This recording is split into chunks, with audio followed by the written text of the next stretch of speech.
o Reinaldo Azevedo também fez o resumo do documento e a gente vai trazer aqui para vocês, meus queridos e queridas. Vamos lá, coluna do Reinaldão Azevedo lá no UOL. Tá faltando muita meta e tá faltando um membro, gente. Vamos lá, sigilo cai, Bolsonaro fica nu e todos veem as suas vergonhas. Acabou chorar. Vamos ver juntos aí, a vaca atolou.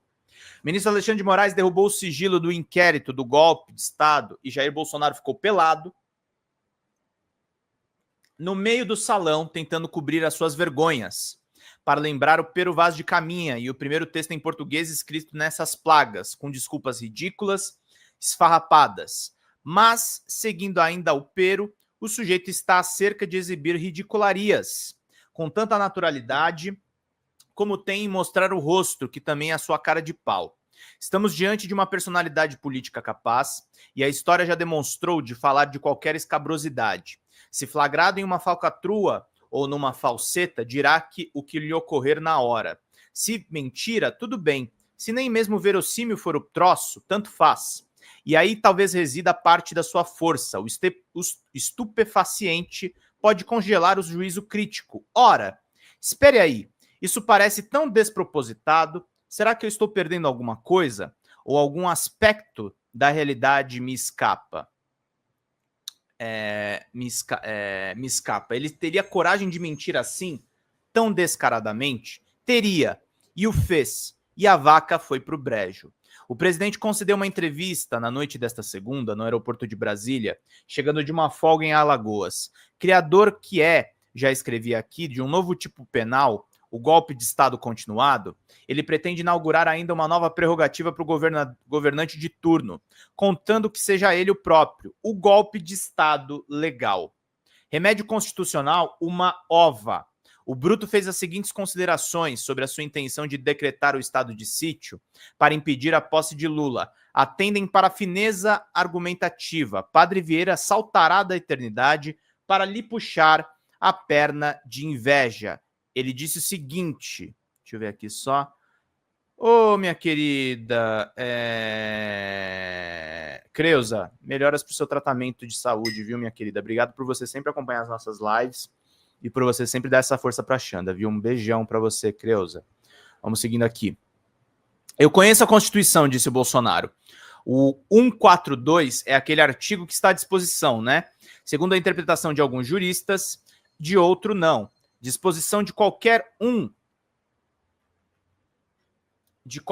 dos poderes, quando um dos poderes está exorbitando. E quando se fala do 142, é uma decisão direta do presidente. Eles vinham discutindo lá dentro o estado de sítio. Depois eu falei na Paulista, comecei a conversar por aí. O que é o estado de sítio? Estado de sítio, quando ele começa? Quando tem um problema acontecendo, ou prestes a acontecer, de grande proporção, onde o presidente da República convoca os Conselhos da República e da Defesa, dá mais de 20 pessoas e discute o assunto. Após a discussão, então, o presidente encaminha uma mensagem para o Congresso Nacional,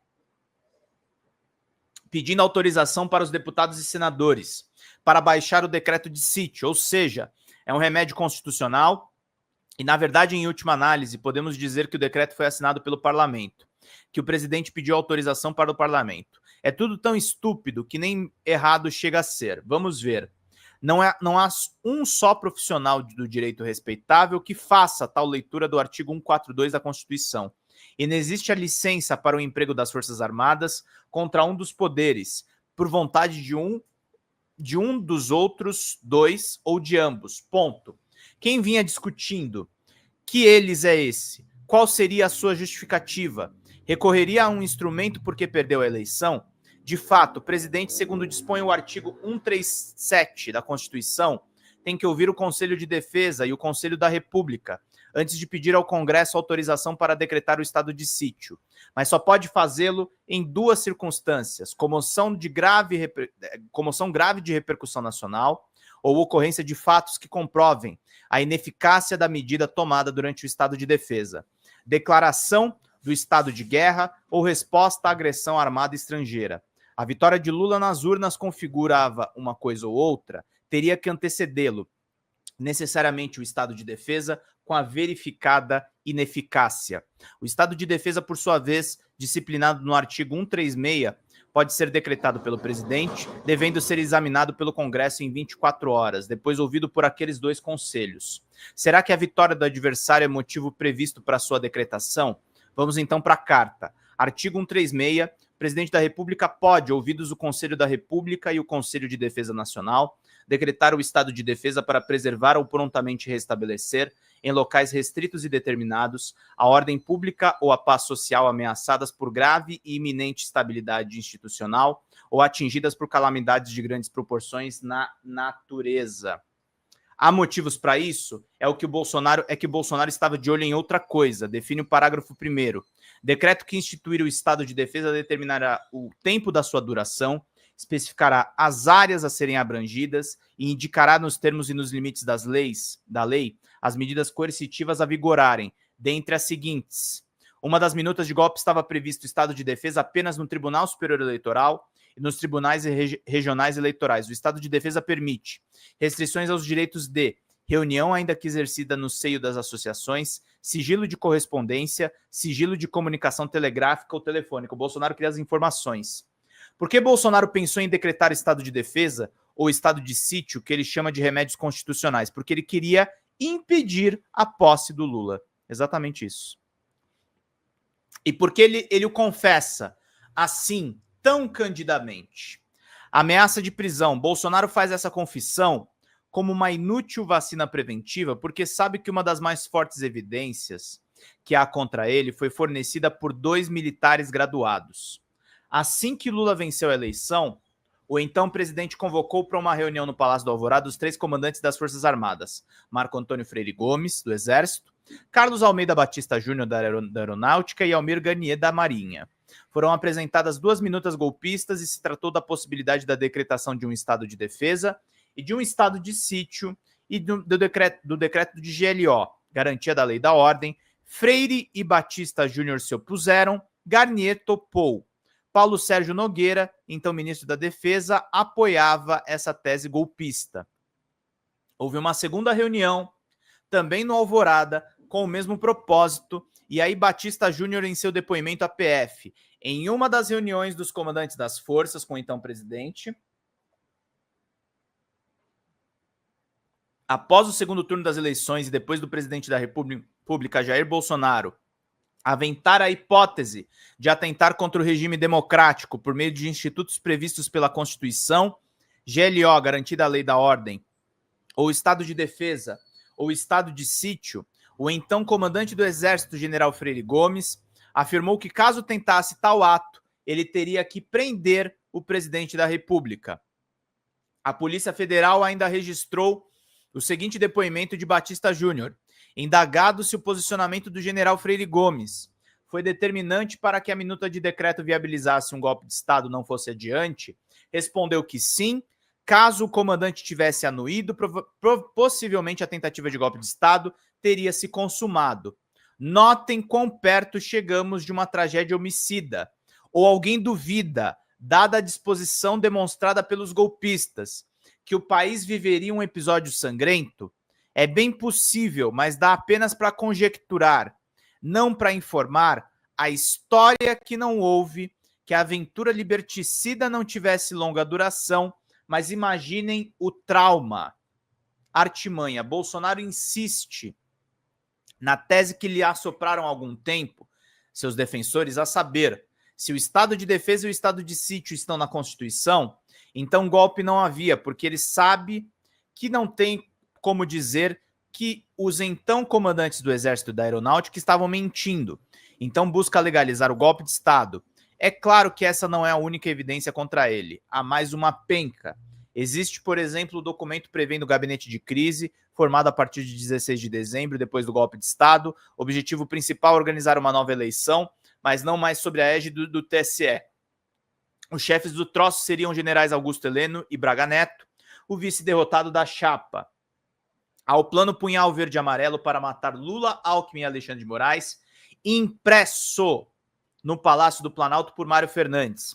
Em seguida, ele vai para o Alvorada. No dia seguinte, 9 de dezembro, depois de falar com Fernandes, Bolsonaro sai da toca e discursa a sua turma nos jardins do palácio e anuncia que não deixará o poder, dando a entender o que vai acontecer. Fernandes comemora o discurso em mensagem a Mauro Cid e diz que Bolsonaro aceitou o assessoramento da sua gangue. Os golpistas fardados, imaginem vocês, usaram técnicas militares para elaborar um plano de fuga para Bolsonaro, que poderia ser posto em prática em qualquer momento, depois do virulento discurso que fez no dia 7 de setembro de 2021, em São Paulo, quando chegou a declarar que não mais cumpriria as decisões do Supremo. O então presidente conhecia o conteúdo da carta de teor golpista enviado para alguns oficiais à cúpula das Forças Armadas, defendendo abertamente um golpe de Estado. Concluo. Como afirma a PF, o dito mito planejou, atuou e sempre teve controle de todas as ações golpistas. Na equipe havia alguns esbirros mais ansiosos e ensandecidos do que ele próprio, que reclamavam das suas hesitações. Ocorre que, a despeito da máquina de agitação golpista que foi montada, o alto comando das Forças Armadas não se deixou arrastar.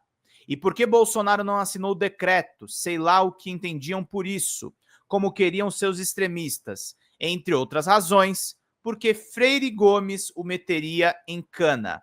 Bolsonaro está pelado no meio do salão e suas vergonhas estão expostas. Ganhará um uniforme na papuda, como presidiário, ganhará, então, alguma dignidade. É uma sujeirada mesmo, né, gente? Fala, pessoal da Folha Democrata, que é Pedro Zambarda, editor do canal, falar um pouquinho a respeito da necessidade de vocês financiarem a Folha Democrata. Gente, a Folha Democrata é financiada através de um Pix chamado Folha Democrata, é o endereço do Pix, né? folhademocrata@gmail.com. Nós precisamos do nosso jornalismo financiado por vocês que são do nosso público, porque nós passamos vários perrengues aqui com o YouTube, vocês sabem muito bem. E mesmo assim, graças a essa comunidade muito unida, a gente conseguiu fazer lives históricas, acompanhar praticamente ao vivo a campanha do Guilherme Boulos, trazer informações exclusivas a respeito de Gustavo Gayer, de Olavo de Carvalho, de todos os bolsonaristas, combater as fake news e tudo o que a gente acompanha. Por R$80 no nosso Pix você ganha um curso de roteiro para série, o que é muito importante se você é artista, roteirista, se você lida com essas práticas da economia criativa. Outra forma de você colaborar também é se tornando membro aqui do nosso canal. Isso é muito importante para você fazer as suas atividades por aqui, porque você tem acesso a vídeos exclusivos e nós temos um curso de jornalismo básico para você poder acompanhar a partir de R$5, que é ministrado por mim. A gente tem aí quase uma dezena de aulas e muito conteúdo para você poder acompanhar. Meus caros, minhas caras, financiem o jornalismo independente, financiem o jornalismo que se posiciona à esquerda, financiem o jornalismo na internet, que traz informações confiáveis, checadas, que cruza informações e que trata você, que é o nosso público, de uma maneira muito séria. Vida longa e próspera, gente. Cuidem dos seus. Até mais. Tchau, tchau.